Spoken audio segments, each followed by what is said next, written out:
Hey everyone, this is Beard of Kanto, and today I'm going to be talking about how I've grown my Pokemon investments, specifically sealed investments, for basically free.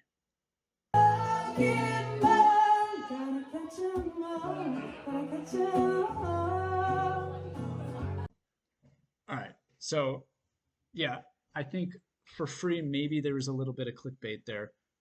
But what I mean by that is I didn't take a loss. I didn't have to spend money.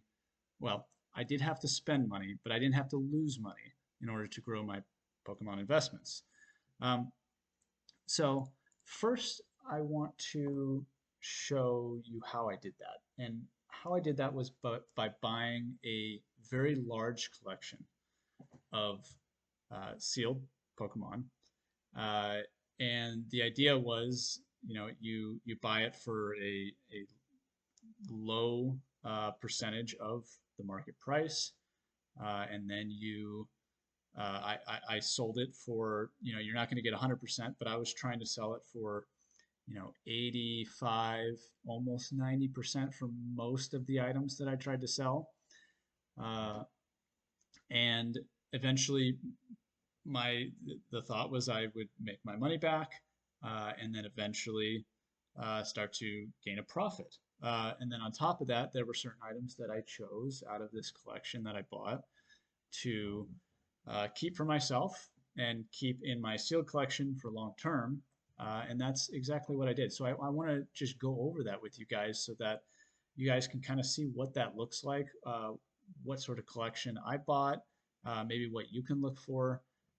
Yeah, and hopefully it's helpful. So first, I wanted to go over the actual collection that I bought. So here it is. This is a collector on the collector app. This is the full collection that I bought. So kind of the big ticket item were these jungle first edition jungle booster packs.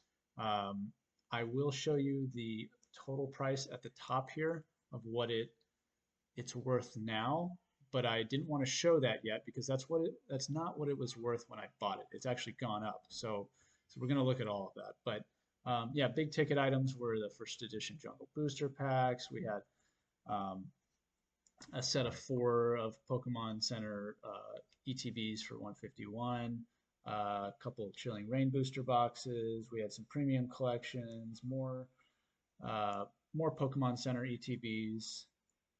Let's see, Rebel Clash ETB. Some of the higher end cards like Special Delivery Pikachu, Charizard VMAX, which there were 2 of.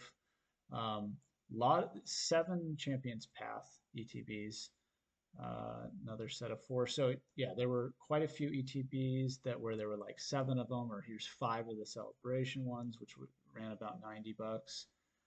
Um, let's see, I think there were only one of the couple Sun and Moon ETBs. Yeah, a lot of different collection boxes. Let's see. Yeah, some more higher value cards. Here's another collection box from Champions Path. Here we go. Shining Fates. There were 6 ETBs for Shining Fates, and so on. I don't want to go over every item in the collection, but you can see that this was a pretty large collection. I mean, we're getting pretty deep into the collection here, and we're still in the 30s, high 30s and 40s here. Um, yeah, I mean, it was a pretty big uh, buy. So um, as I'm kind of scrolling through some of the rest of these, um, I wanted to talk about you know my approach to this because for me this was the first time I made a buy like this, and I know this can be scary if you've never done this before.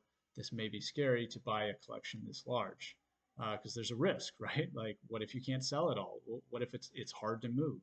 What if you ended up having to take more of a hit on this this collection, selling the collection? Maybe you can only sell it at 70% in some cases, and so you're not making as much as you thought.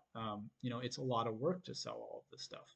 So what I wanted to do was I made a spreadsheet, an Excel spreadsheet. I'm just going to kind of skip to the end here. A lot of these are kind of smaller cards at the end, but yeah, so that's the whole collection. So what I did was, at least for everything big, I think there were some of the small things, like a lot of the smaller cards I left out, but for everything big, I added it to the spreadsheet.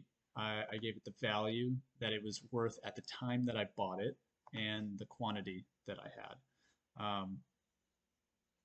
And as I sold things, I listed how much I sold it for, how many of them I sold, um, and then that gave a kind of a sold total, and I used that to calculate certain numbers here at the bottom. So here I'm going to go ahead and reveal what the collection was worth at the time that I bought it. It was worth $11,700. Now, the next line you can see how much I spent on it, and which was 5,160. I actually spent 5,200, but there was one item missing, so he ended up, sending me back $40 just to make up for that lost item. But yeah, so that's what I paid for. That was the value on the collector app at the time of purchasing it. Now, you might say that's a killer deal, and it was. That's one of the reasons I felt really good about it, even though I've never done it, is because it seemed like such a good deal. It was less than 50%, and you might say I can't find deals like that, and I get it. I don't find deals like that very often either. Um, but even if I bought this, and I'll show you, even if I bought this at a higher price, let's say 60%, I believe I still would have um, not only made money, but been able to keep plenty of items for myself in my sealed collection without taking a loss. So, um, yeah, quickly, I'm just going to go over the items that I ended up keeping. So I did sell a couple of the first edition Jungle Booster Packs. I sold those on TCG Player. Um, I ended up selling them surprisingly. At the time that I bought it, it was 308 on the collector app. Now, and I guess I'll reveal this now. But if we go to the top here, this collection is actually worth 13.5 now. So it went from 11.7 when I bought it to 13.5. So, I could have just held on to this collection for, a few months instead of trying to make my money back right away. And I probably would have made even more. But, I think that's one of the things about doing this is, you know, you can't have regrets about timing and whether you timed it right, whether you sold the item at the right time.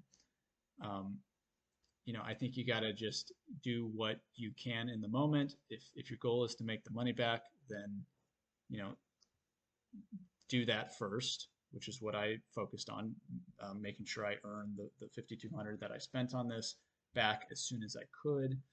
Um, and yeah, I don't have any regrets about maybe selling something too early or anything like that. There were things like Obsidian Flames, Pokemon Center ETB. It's showing 165 now. I think I sold it for 90. So yeah, I wish that I sold it later, but I'm not going to quibble over stuff like that. Okay, so the items that I kept were 8. I only sold 2, so I've kept 8 of the first edition Jungle Booster packs. I'm planning on selling one more and maybe keeping 7 of them, or at least 6, because I think if I keep 6, that will be 2 of the all 3 pack arts. So I'll probably at least keep 6, but right now I'm going to hold on to 7, and I'm trying to sell one on TCG Player. Surprisingly, they sell for like 380 on TCG Player. So after fees, I took home like $330. So definitely look out for opportunities like that. For some reason, people are just willing to pay a premium on TCG Player, especially if you're a verified seller. But I also kept the Special Delivery Pikachu. I really like that card. let's see. This actually, let me go ahead and update this to sold because it is sold. Um, there we go. Um, I kept the Scarlet and Violet Pokemon Center ETB. There's two of them. You can see that for some reason, one of them's worth quite a bit more than the other, but I kept both of those because, you know, and this is a decision I made later on, but I saw how much the Pokemon Center stamped cards are kind of gaining popularity and how much they are, and the ETBs that contain them seem to be going up. So I decided to start holding on to those if I could, the ones that had Pokemon Center stamped promos. So you can see I held on to Scarlet and Violet, Base, PC ETB, Paradox Rift. There's two of those.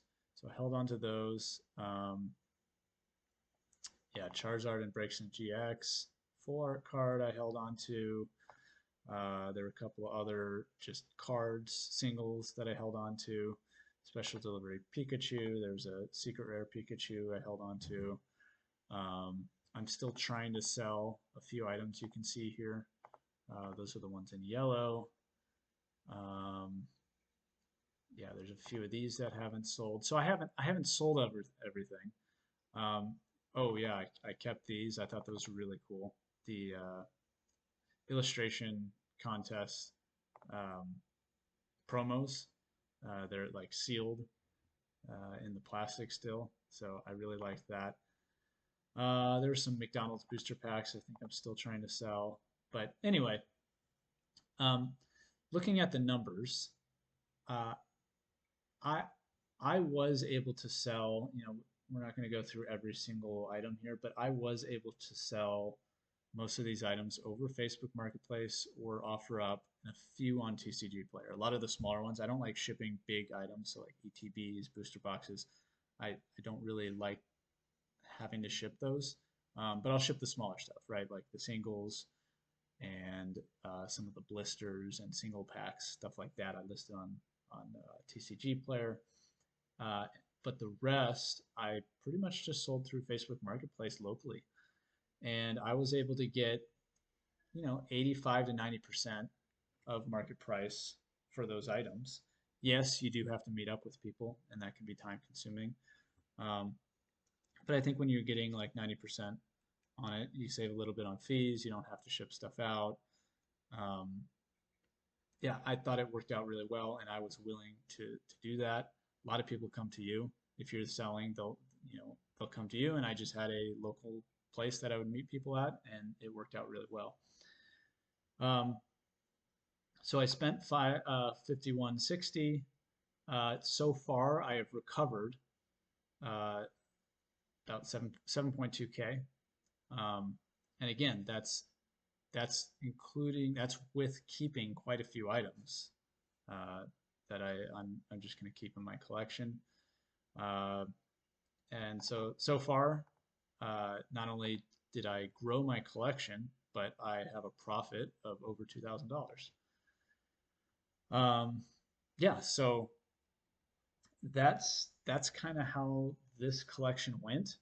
I just wanted to show this to you guys because if you get the opportunity to buy something like this, I just want to kind of show people this to give them the confidence that this is possible, that you can grow your collection, you can make a profit. Um, and you know, I had a lot of fun doing this too. Uh, it's this is something I enjoy doing. I like buying and selling. I like pricing things out, and I enjoy Pokemon in general. So this was just a lot of fun, and yeah, got to grow my collection. So uh, definitely encourage anyone that's wanting to buy a collection like this. Um, encourage you to do that. Feel free to reach out if you have questions about how I went about certain things, or if there are certain things that you're worried about. Um, you know, we can talk through those things. So feel free to leave a comment. Yeah, thanks for watching, everybody.